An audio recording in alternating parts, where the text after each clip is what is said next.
What have I been playing? What have I been watching? What have I been reading? Let's go! Nailed it.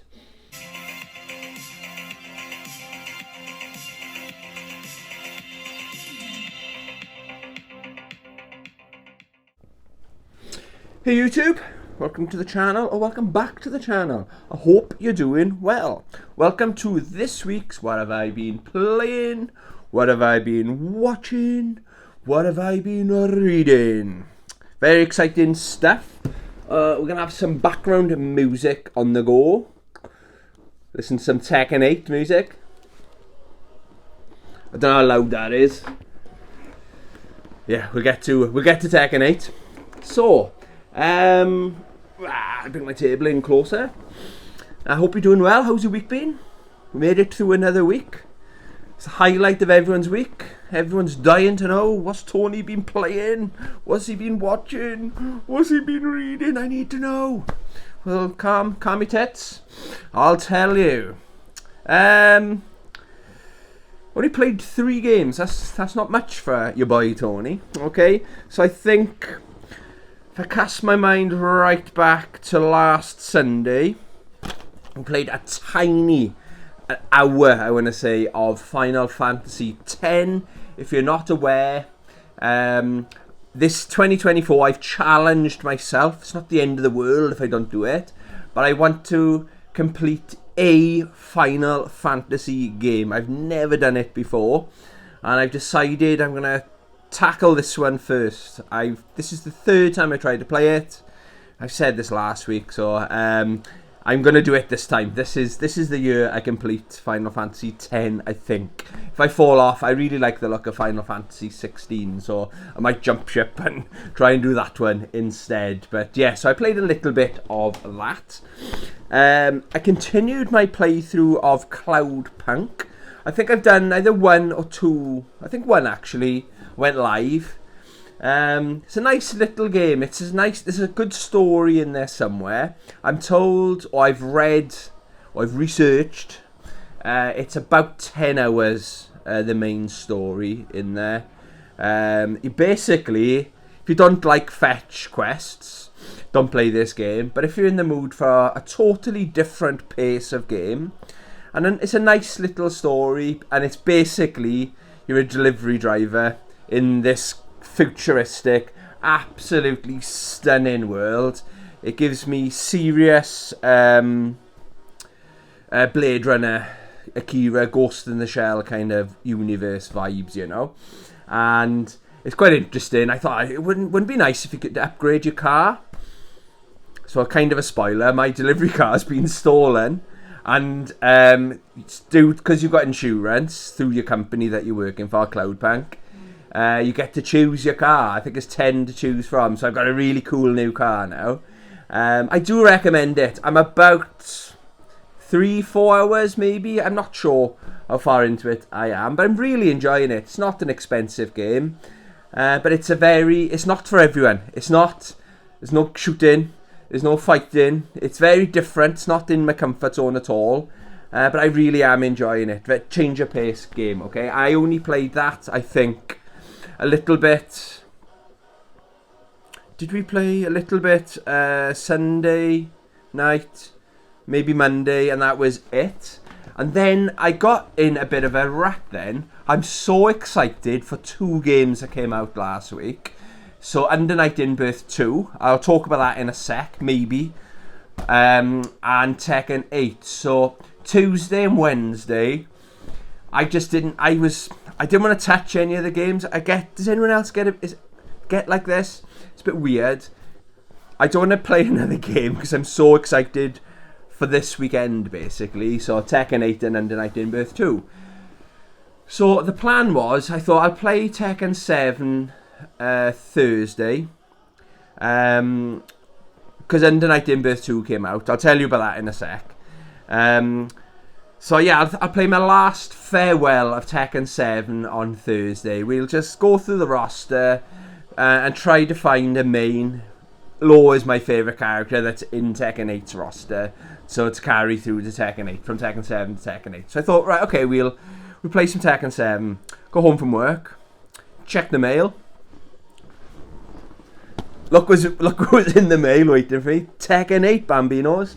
So really total surprise. So we went for a quick walk. Me and the dog, seen to him, fed myself, etc.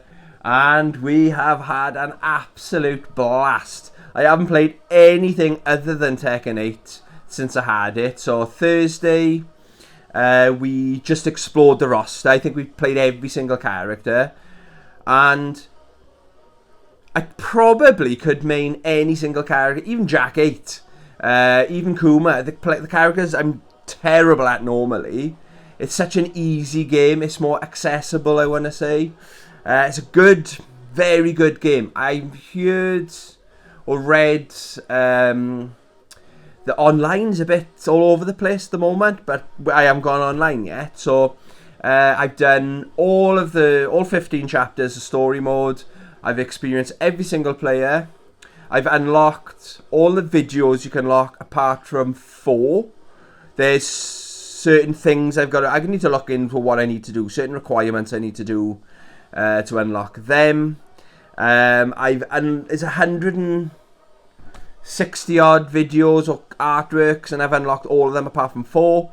And my quest now is to do, so there's main story mode, which is basically Jin's story.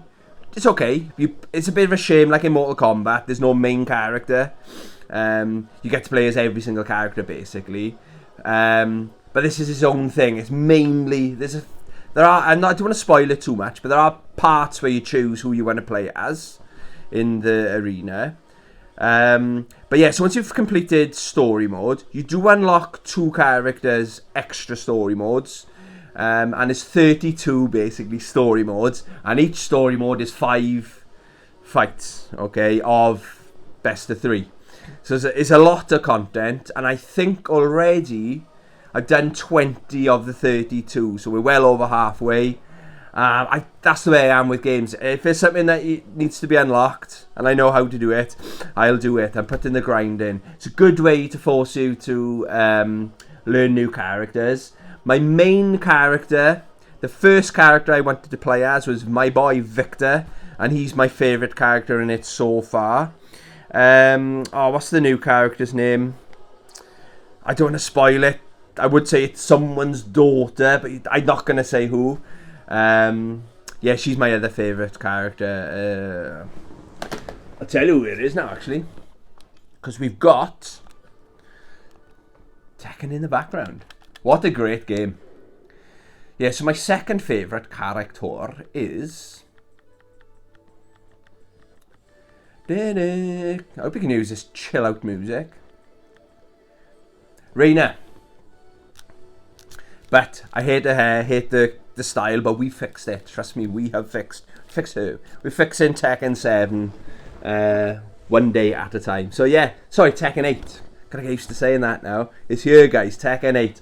I did say, it's up there. So I went for the launch edition. So that's what's inside. There is a DLC code in there, but there's no manual or anything like that. So this is the outer case that you get. Shout out to Amazon for delivering it a day early. That's the steel tin. It's chains. It's all about Jin breaking free from the chains. So it kind of makes sense once you've played story mode. But boy, there's some of the artwork that I've unlocked is up there with the best artwork I've ever seen, and that's the best they can do with Tekken 8. I reckon they could have had a picture of someone, maybe Reina, one of the new characters, on there, I don't know if that'll go up on my wall. It'll be cool, I suppose, or maybe it'll be something nice to display in the background. And it also came with 2 stickers. They look pretty cool. Maybe I'll put them... I think what I might do on 1 or 2 of my fight sticks, I might try it. But I don't play Tekken. Tekken and fight sticks and Tony do not mix. So yeah, I play these games with the PlayStation 5 control pads. That's my comfort zone for these games. So yeah, that has been by far the star of the show, Tekken 8. Wow, it is the best looking game. Sorry, the sun's come out. We have the sun in Wales. It's not a myth. The sun's come right there, so I can't see. I'm blind. Right, so this is almost a bit of a moan now, I suppose. So I think it was Pazaman90. He asked, did I download Under Night in Birth 2, or have I bought that yet? So I put the money aside. If I wanted to go the digital route, it's $44.99 for the base game, or for the deluxe, it's $49.99. So it's a no-brainer. I was going to go for the deluxe, $49.99, because you get the DLC pack season 1 as well. But as of right now, this is good enough for me, I think, okay?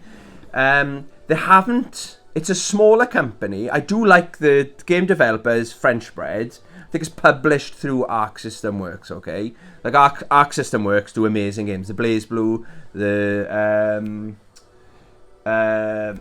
Guilty Gear games and stuff like that, okay? So they're in the fighting game community, they're a big deal, okay? But French Bread is the actual makers of these games. Now, it is... If it was only digital, it wouldn't be an issue. But they have gone through the trouble of releasing a physical copy, okay? But they couldn't be bothered to release it here in the UK. They don't give a fuck about us here in the UK. That's what that tells me, okay? So if I lived in the United States, I would have owned this game, Under Night in Birth 2, right now. I'd have had it launch day. But because we're unfortunate enough to live here in the sunny UK, they're like, they can wait. Yeah, so I'm not talking 5 days like I originally thought. That was bad enough. It looks like I've got to wait till the 14th of February if I want a physical copy. And as I'm feeling right now, go fuck yourself. Nah, no way. I want a physical. If it was only, it might be, I know there's first world problems. These are first world problems, aren't they? If it was only available in digital, I get it. Okay, you're not. That's the way we're going.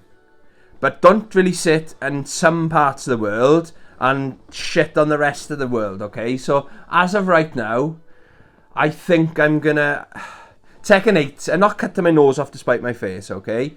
Maybe in the future, maybe I'll wait for it to go on sale, and that'll teach them. Do you know what I mean? I want to support the company, but they're making it too... They're putting too many obstacles in my way, as a big fan of your work, to support them.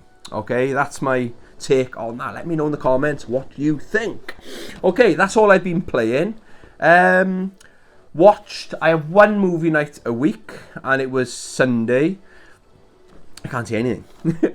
It was last Sunday, and I watched the director's cut of Dark City. But I didn't watch it all. It was bedtime. I was struggling to stay awake, so I didn't want to fall asleep in my chair. I'll wake up with a crooked neck because I got to get up at 5 in the morning.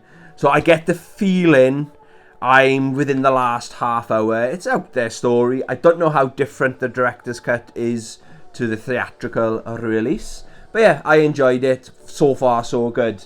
People say, oh, it's a rip-off of Matrix. First thing, this came out before The Matrix, about 12 months before The Matrix. And it's nothing. Okay, they use the hint. The colour green is one of the colour palettes of the movie. That's it. It's nothing at all similar to The Matrix whatsoever. Okay? So that's what I've been playing and watching. I haven't watched anything on Netflix, and I haven't watched anything on Prime. And do you know what? I'm going to have to go back and check these videos. Because they are like a digital diary for me, aren't they? I know I didn't watch anything last week either. And I got a feeling I didn't watch anything the week before. So we're paying for these subscriptions, and we're not using them. I know there will be something eventually will come on one of these things that I want to watch. Like, for example, Netflix. If it wasn't for The Last Dance, the Chicago Bulls documentary, I think I've watched that 5 times. That's 50 hours of footage there. So I kind of am getting my money's worth, if you think about it. If you look at it from that way. Prime. The only thing is, if I cancel Prime, I do my delivery thing through them as well. And have you seen the trailer for Roadhouse, the remake? At first, I was like, no, that's one of those movies, you leave that alone, the Patrick Swayze movie. But Conor McGregor's in it. Not a fan of Conor McGregor at all. But it looks like he plays himself. he is an asshole, isn't he? He thinks he's the big hard man, but people forget he's just a ginger. He's not quite the midget, but he's a very small man, isn't he? But he thinks he's a big man. But in the movies, they can make him look even bigger. So he looks fantastic in it. And Jake Gyllenhaal, I nailed it. Him. That's out in March, and that's on Amazon. So that's a reason to keep Amazon Prime, I suppose. Right. YouTube, always watching YouTube. If it wasn't for YouTube, I would be watching Prime and Netflix, wouldn't I? This week's channel of the week, I found a new channel, guys. Go check them out. It's CPT Jambo. CPT Jambo. Okay, I'll put the thing there, or I might even put it there. Who knows? And the video that caught my eye was top 10 most expensive games in my collection according to CEX prices. Now, I always use CEX as my database, I suppose, of prices. If I'm in a retro game store and I want to make sure I'm having an half decent deal, I quickly, if I've got internet, I quickly go on and check CEX, their prices. So it's a good format to use, okay, or a good database to use. But at first I thought, would I be interested in someone else's top 10? Like, I don't collect games to value, like, oh, I buy this because it'll be collectible in the future. Every single game I've got, I think I'm around about 1,000 games now, okay, in my collection. I've either played and loved it, so I want to keep it in the collection, or I plan to play. I'm not buying as an investment, okay, but it is good to know what is around, okay. For example, I went for a run this morning and I noticed the side, the side of my trainers is completely split. We're talking a hole that size, like a split that size in the side of my trainers. And if you want an half decent pair of anything these days, you get what you pay for, don't you? So I'm thinking, would I rather have a game sitting on my shelf that maybe I'm not going to ever play again? Could I trade that in or get money for it to go and buy some running trainers, do you know what I mean? Or for some other bill I need to pay. So it is actually very interesting. I'm probably going to do my top 10 most expensive games in my collection. I have no idea. I'd imagine off the top of my head we'd be looking at GameCube or Sega Saturn or something like that. I know what the cheapest games are in my collection, but I have no idea. Like Skies of Arcadia or some of the Zelda games on the GameCube probably are up there. But it would be nice to know, these 10 games, and then if you think, I'm struggling a little bit, get that one gone. Just to know, you know. And it would make a nice YouTube video, like, because I enjoyed this one, okay? So shout out CPT Jambo. Video was top 10 most expensive games in my collection, according to CEX prices. His started off around the £40 mark, but then it jumped. His number one, I won't say exact, I don't even know what exact game it is. It's a Pokemon game, I don't know all that. But he had really mint. There's mint, then there's mint. This was mint. You got a point like that when you mint. If it's really mint, it's mint. Copy, it was hundreds of pounds, okay? So, have I got a game in my collection that's worth anywhere near that? I doubt it, but you never know. Stay tuned. So, subscribe to find out. Shameless plug. And what have I been reading? I'm back up to speed now. I finished volume 5 of Akira. I started the 4 behind. The goal is to read one a week. And I hadn't quite finished today, volume 4. But I finished that last night. It's gone so far different to the movies now, this one. But I think, if I remember right, volume 6 is there's quite a lot of similarities to the movie.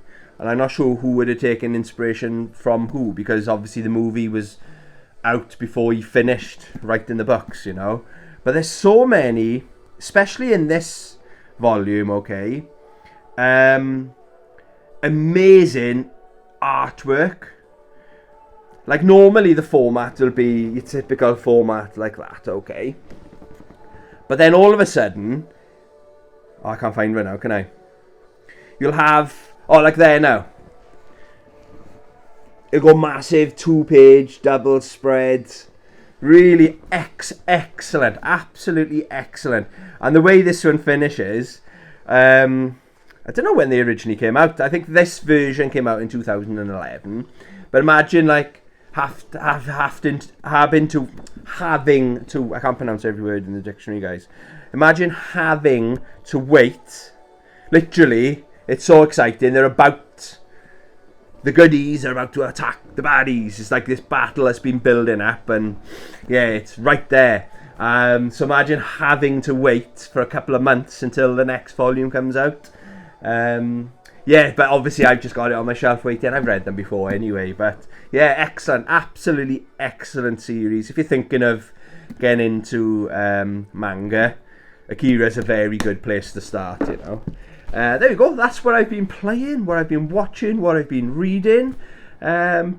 Also, shameless plug again, we're close to, I checked this morning, we're close to 1,400 subscribers. Me, 1,400, I didn't know that many, I've never met that many people in my life. So please help a brother out. Let's get to that 1,004. And we haven't done it for a hot minute. We'll do another Ask Tony. I know it's the highlight of your year. I know. But we got to get to 1,400 subscribers. And then we'll do an Ask Tony special. Ooh, it's exciting, I know. There you go. Thanks for watching. Have a great week. Love you. Bye.